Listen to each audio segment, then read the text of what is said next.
समागम में भाग लेने के लिए अगर एक भी योद्धा वल्लभराज से जा रहा है तो यहाँ की औरतों के मन में जलती बदले की आग की वजह से है।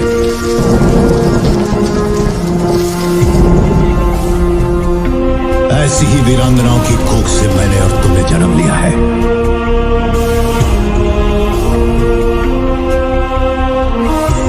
वल्लभनाथ की स्त्रियों को ये अधिकार नहीं।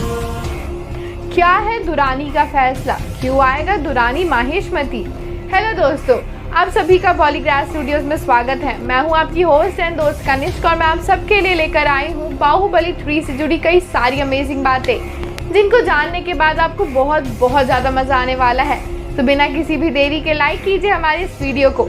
लेकिन हाँ, उससे भी पहले अगर आप सिनेमा की दुनिया से जुड़ना चाहते हैं और काम करना चाहते हैं तो डिस्क्रिप्शन बॉक्स में दिए गए जॉब लिंक पर क्लिक ज़रूर कीजिए और इस अपॉर्चुनिटी का भरपूर फ़ायदा उठाइए।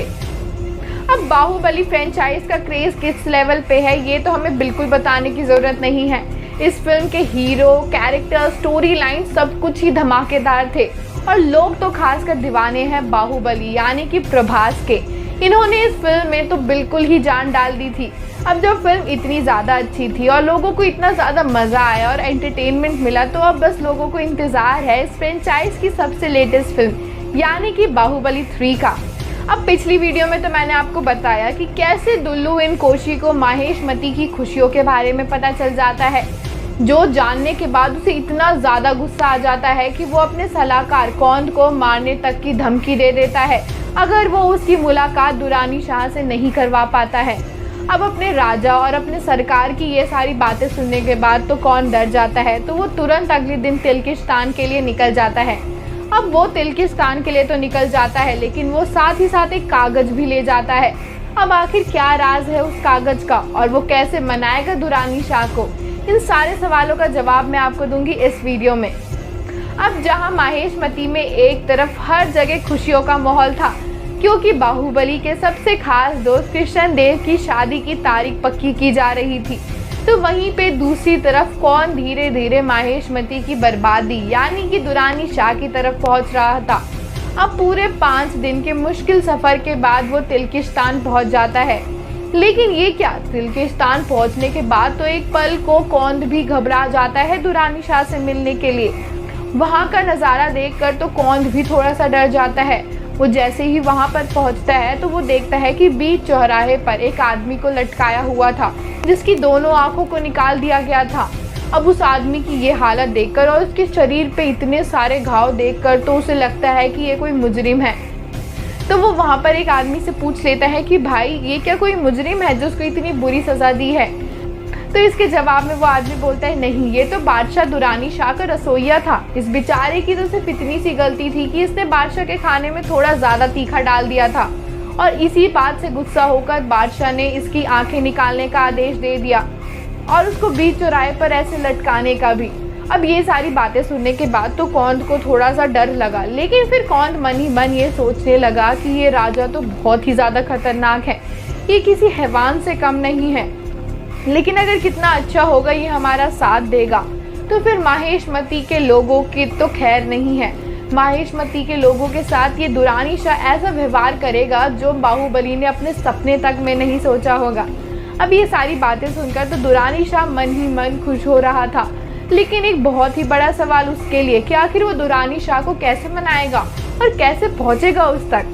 अब एक तरफ तो दुरानी अपनी शैतानी साजिशों को लेकर काफ़ी ज़्यादा परेशान था, लेकिन वहीं दूसरी तरफ बाहुबली के दरबार में एक औरत आती है अपने 2 बच्चों के साथ। उस औरत को बुलाया जाता है दरबार में। वो बोलती है प्रणाम महाराज, मैं तिल्किस्तान से आई हूँ और ये मेरे 2 बच्चे हैं।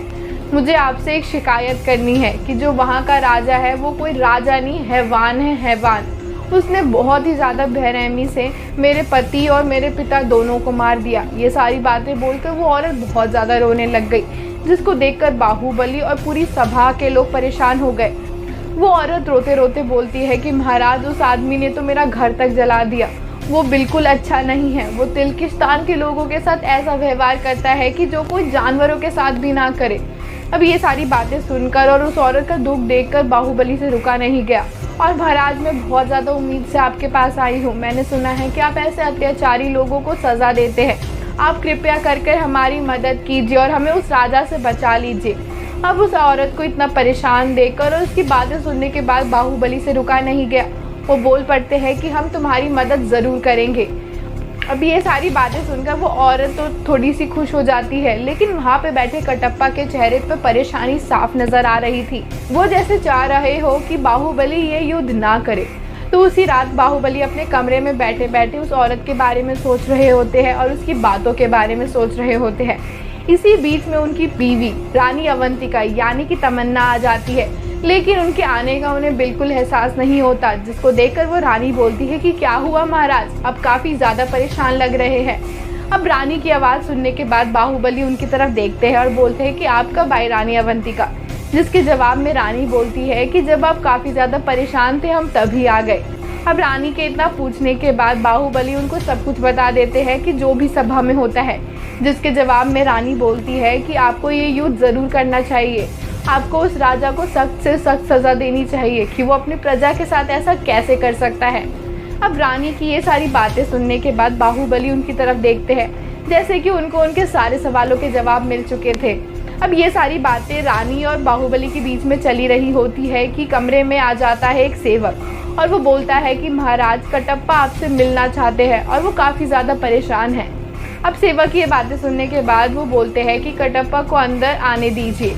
अब कटप्पा अंदर आते हैं, वो काफ़ी ज़्यादा परेशान थे। तो बाहुबली उनसे बोलते हैं कि आप इतने परेशान क्यों हैं। तो कटप्पा इसके जवाब में बोलते हैं कि मुझे माफ़ कीजिए, मैं इस वक्त आपके पास आ गया, लेकिन बात बहुत ज़रूरी थी। जिसके जवाब में बाहुबली बोलते हैं कि आप मेरे बाबा जैसे हैं, आप कभी भी मुझसे मिल सकते हैं, लेकिन आप मुझे ये तो बताइए आप इतने ज़्यादा परेशान क्यों हैं। तो कटप्पा उनको दुरानी शाह के बारे में सब कुछ बता देता है कि वो कितना ज़्यादा बुरा इंसान था। और ऐसे ही आगे बढ़ते हुए कटप्पा उनको बताते हैं कि सबसे बड़ी मुसीबत तो ये है कि दुरानी शाह की सैनिक हमसे 10 गुना ज़्यादा है और उनका हर एक सैनिक इंसान नहीं जानवर है। अब बाहुबली को ऐसे शान देखकर वो बोलते हैं कि हमें ये युद्ध नहीं करना चाहिए, हम इसके लिए बिल्कुल भी सक्षम नहीं हैं, ना हमारे पास सैनिक है, ना हमारे पास आधुनिक हथियार है। और तो और अभी तक दुरानी शाह ने जितने भी युद्ध किए हैं वो सब में जीता है और वहाँ के राज्यों की प्रजा और रानियों के साथ उन्होंने बहुत ही ज़्यादा बुरा सलूक किया है। अब ये सारी बातें सुनकर रानी अवंतिका बोल पड़ती है कि किसी न किसी को तो इस अत्याचार को रोकना होगा, क्यों ना ये काम महाराज ही करे, हम ये युद्ध ज़रूर करेंगे और हम ये युद्ध जीतेंगे भी। अब ये बात सुनने के बाद तो बाहुबली भी बोलते हैं कि हाँ हमें ये युद्ध करना चाहिए, हमें वहाँ के लोगों की जान बचानी चाहिए। अब रानी और राजा की ये सारी बातें सुनकर कटप्पा वहाँ से चले तो जाते हैं, लेकिन वो अभी भी काफ़ी ज़्यादा परेशान थे। अब बाहुबली ने तो ये सोच लिया है कि वो दुरानी शाह को ख़त्म कर देंगे। तो वहीं पर कौंध भी कोशिश में लगा हुआ है कि किसी न किसी तरीके से उसकी मुलाकात हो जाए दुरानी शाह से।